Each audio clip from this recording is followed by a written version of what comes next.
Oi pessoal, tudo bem? Tudo tranquilo? Professor Guilherme Corrêa aqui de volta para o nosso canal, mais um vídeo para o nosso canal que será o maior canal de conteúdo jurídico do país.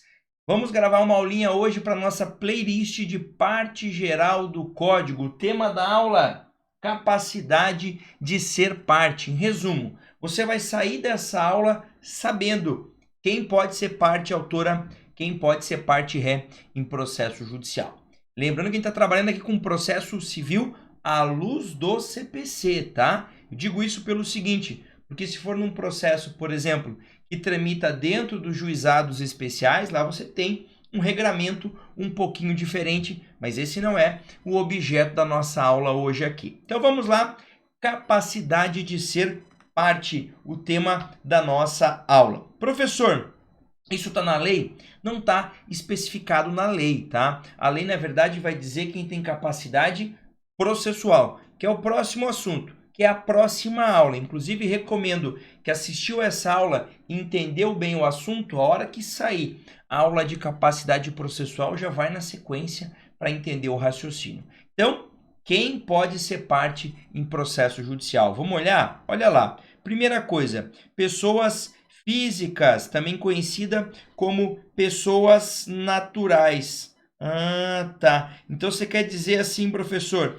que o senhor pode ser parte, que eu posso ser parte? Sim, mas aí vem aquela perguntinha clássica.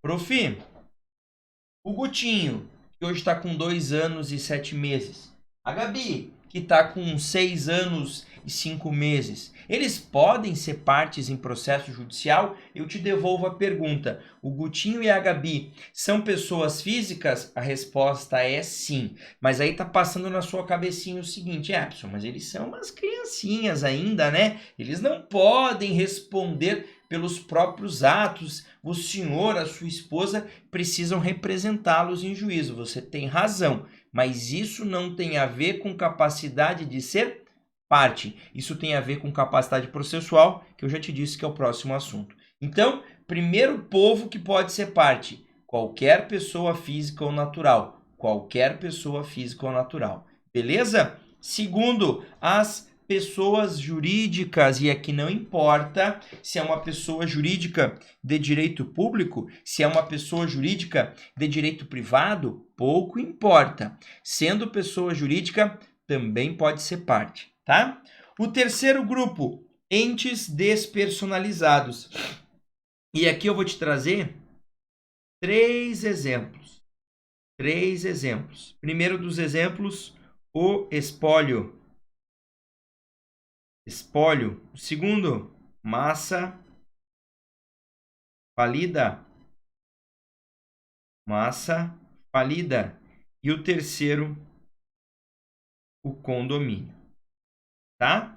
Poderia colocar aqui também, se eu quisesse, uma sociedade irregular, uma sociedade sem personalidade jurídica. O que são entes despersonalizados? Pois é, eles não são pessoas físicas, mas eles não têm também personalidade jurídica. Eles também não são pessoas jurídicas. Então, eles são o quê? Entes despersonalizados. Não é uma pessoa física, é algo, é uma construção, é um conjunto de bens, é uma reunião de coisas, mas sem personalidade jurídica e, portanto, são despersonalizados.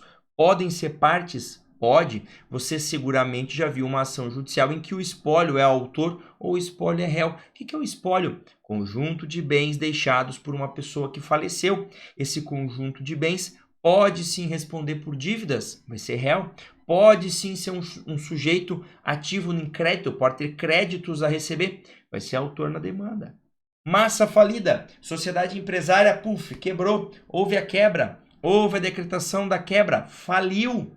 Só que sobrou um monte de bens. Esse conjunto de bens vai ser levantado o ativo, pagam-se os débitos, é assim que funciona. Esse conjunto de bens a gente chama de massa falida, tá? E por fim o condomínio. E aí o condomínio, Você está agora aí na tua casa procurando o boleto. Professor, eu achei aqui o boleto do meu condomínio e aqui está escrito que ele tem um CNPJ. E eu dei um Google, CNPJ é Cadastro Nacional das Pessoas Jurídicas, então ele é uma pessoa jurídica, o senhor está errado. Calma, ele não é uma pessoa jurídica.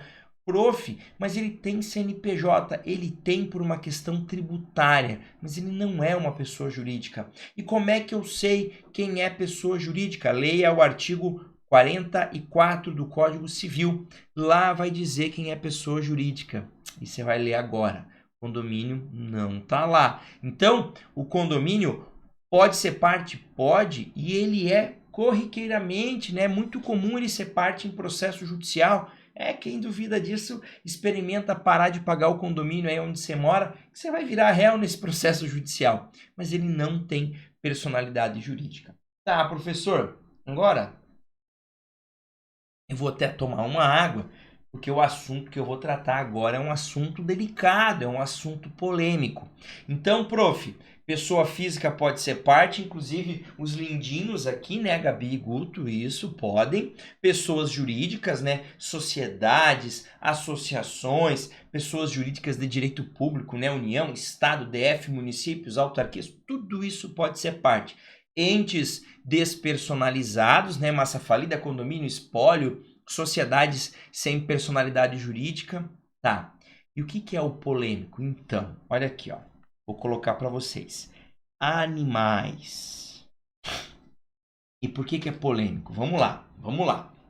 Ó, minha opinião do Guilherme. Eu acho que os animais não poderiam ser partes em processo judicial.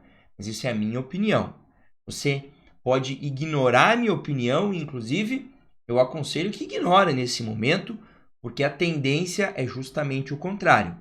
A tendência é se aceitar como partes os animais, tá? E só um parênteses bem grande aqui, né?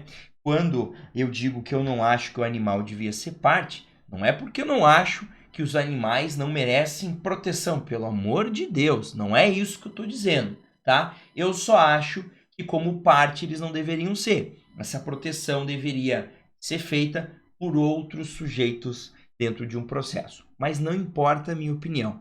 Eu vou te dizer que hoje há uma forte corrente doutrinária entendendo que os animais podem sim ser partes, porque eles não são coisas, eles são seres com sentido, aquilo que se chama de até vou para não errar aqui, sencientes, né? Um termo utilizado de alguém que não é um ser que tem sentido, que tem sentimento e por essa razão deveria ser titular de sujeito de direito. E a gente já teve vários julgados, né, dos tribunais superiores, por exemplo, proibindo a farra do boi em Santa Catarina, inclusive se você é de Santa Catarina me conta aqui embaixo, proibindo lá uma lei lá municipal, lei estadual do Rio de Janeiro, que regulamentava a briga de galos, né? Uma lei do Ceará, salvo engano, que tratava da vaquejada, né? Todas as manifestações ali que utilizavam os animais, né? Como pano de fundo, como, digamos assim, objeto, entre aspas, dessas práticas. E essas práticas foram todas consideradas cruéis pelo Supremo Tribunal Federal e, por isso, proibidas, porque se reconheceu o direito aos animais de terem um tratamento adequado ali. Beleza? E eu concordo com tudo isso, tá?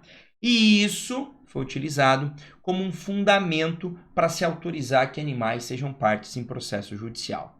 Prof, a lei fala alguma coisa? Não, a lei não fala nada. Hoje nós não temos no CPC, porque todo mundo que pode ser parte em processo judicial, você tem uma previsão no código, que vai estar na aula de capacidade processual, de quem vai representar essa pessoa em juízo. Então, por exemplo, eu falei para você que o condomínio pode ser parte, certo? Certo. Quem que representa o condomínio em juízo? O síndico ou o administrador judicial. É o que está dentro do CPC, tá?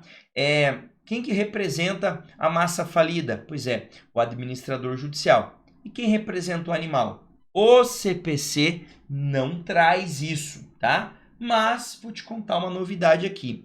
nós temos um projeto de lei nesse sentido para deixar muito claro que os animais possam ser partes em processo judicial. Olha lá, isso está lá no PL 145 de 2021, tá? Ele está em tramitação e o artigo 1º diz lá, ó, os animais não humanos têm capacidade de ser parte em processos judiciais para a tutela jurisdicional de seus direitos. O parágrafo único só vai esclarecer que essa tutela jurisdicional individual dos animais, né, não exclui a tutela jurisdicional coletiva quando houver aí um direito coletivo dos animais, como era o caso lá da vaquejada, da farra do boi e assim por diante. Então, para quem defende que os animais possam ser partes no processo judicial, o PL vem corroborar isso. E aí alguns vão dizer, viu, professor, o senhor tá louco e defendeu o contrário. Não, continuo defendendo que eu acho que hoje eles não podem ser partes. Se pudessem, eu não precisaria desse projeto de lei aí. Mas é a minha opinião, você não precisa concordar comigo. Beleza? Mas além disso, queria trazer e ilustrar essa aula para vocês com um julgado aqui do Tribunal de Justiça do Paraná, que reconheceu sim a capacidade de ser parte no processo. Era uma ação ajuizada por uma pessoa e mais 2 animais, tá? Buscando uma reparação lá, uma indenização. E o juiz de 1º grau entendeu que não era possível os animais figurarem no polo ativo da demanda, excluiu esse litisconsórcio aí. O juiz entendeu como eu entendo, e tá tudo certo. A parte recorreu para o tribunal e o tribunal disse que não, que eles podem ser parte sim. Então eu vou trazer aqui para vocês essa ementa, olha ali, ó. Recurso de agravo de instrumento, ação de reparação de danos, decisão que julgou extinta a ação sem resolução do mérito em relação aos cães Rambo e Spike, tá? Ao fundamento de que estes não detêm capacidade para figurarem no polo ativo da demanda. Pleito de manutenção dos litisconsortes no polo ativo da ação. Acolhido. Animais que, pela natureza de serem sencientes, né, o certo, ostentam capacidade de ser parte, que é a chamada personalidade judiciária. E aí ele traz ali artigo 5º da Constituição, 225, né, Decreto-Lei 24645, aí busca precedentes no direito comparado, tá? Basicamente ele vai dizer o que? Olha, o seguinte, podem sim ser partes em processo judicial. Então hoje, se te perguntarem se os animais podem ser partes, a gente não tem na legislação processual brasileira essa autorização, mas há uma forte corrente doutrinária e jurisprudencial aceitando, além da existência desse PL que eu mencionei para você, tá? E só para finalizar, essa capacidade de ser parte, eu até vou colocar aqui, ó, o STJ chama isso daqui de personalidade judiciária, tá? Conforme ali, ó, foi mencionado na própria ementa aqui, ó, né? Aqui, ó. Cadê? Aqui, ó. Personalidade judiciária, tá? Vou pôr um realce amarelo aqui, fica melhor. Personalidade judiciária, tá? Então, capacidade de ser parte, personalidade judiciária, mesma coisa. Beleza? Agora, prof, eu posso ser parte, isso não é a mesma coisa que ter capacidade processual. São coisas diferentes? São coisas diferentes e é justamente isso que a gente vai fazer na próxima aula, beleza? Se até agora você não apertou o joinha, porra, aperte esse joinha, compartilhe esse conteúdo. Estamos quase com 10 mil inscritos no canal, hein? 8 mil e uns quebrados aí. Quando chegar em 10 mil, eu não sei como eu vou fazer isso. Mas Augusto e Gabriela estarão nessa aula comigo. Eu só digo isso, prometo. Promessa é dívida. Valeu, abração e até mais.